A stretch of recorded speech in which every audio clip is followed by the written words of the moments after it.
असम की राजनीति में इस बार एक बड़ा और चर्चित घटनाक्रम हुआ है।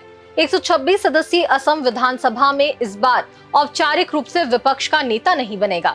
जी हाँ, दरअसल मुख्य विपक्षी दल कांग्रेस केवल 19 सीटें ही जीत पाई है, जो निर्धारित योग्यता से 2 सीटें कम है।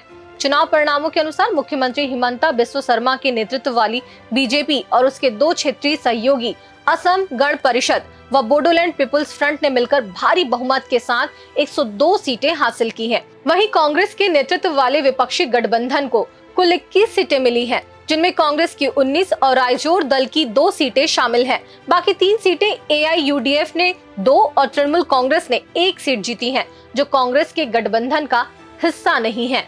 आपको बता दें कि असम विधानसभा के नियमों के मुताबिक विपक्ष के नेता को औपचारिक मान्यता पाने के लिए सदन की कुल सदस्य संख्या का कम से कम 6वां हिस्सा, कम से कम 21 सीटें होना अनिवार्य है। मुख्यमंत्री हिमंता बिस्वा शर्मा ने चुनाव से पहले ही साफ तौर पर कहा था कि लीडर ऑफ अपोजिशन का पद पाने के लिए किसी पार्टी को अपनी पार्टी के सिंबल पर कम से कम 24 सीटें जीतनी होंगी। कांग्रेस इस आंकड़े को पार नहीं कर पाई। इस चुनाव का सबसे चौंकाने वाला पहलू तो धार्मिक विभाजन है।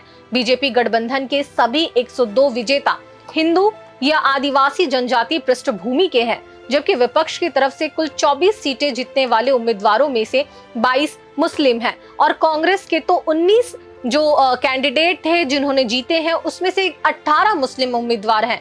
AIUDF प्रमुख मोहम्मद बदरुद्दीन अजमल ने कांग्रेस पर तीखा हमला बोलते हुए कहा है कि कांग्रेस असम में खत्म हो गई है, अब ये मुस्लिम लीग बन गई है।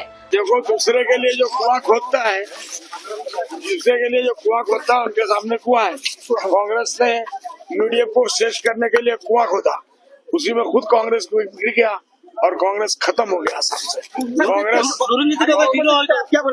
मुस्लिम लीग हो गया, इसका हमको दुख है। अजमल ने बिन्ना कांडी सीट से 35,380 वोटों के भारी अंतर से जीत हासिल की और 17 साल बाद असम की राजनीति में वापसी की है। वहीं मुख्यमंत्री हिमंता बिस्वा शर्मा ने ये भी कहा कि नियम बहुत साफ है।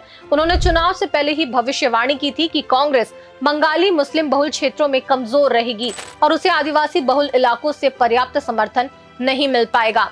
उनका कहना था कि कांग्रेस को अपने गैप को भरने के लिए अन्य समुदायों के विधायकों की जरूरत पड़ेगी, लेकिन वह सफल नहीं हुई। बहरहाल यह असम विधानसभा चुनाव का नतीजा सिर्फ सीटों का आंकड़ा नहीं है, बल्कि राज्य की राजनीति में एक स्पष्ट धार्मिक और सामाजिक विभाजन को भी दिखा रहा है।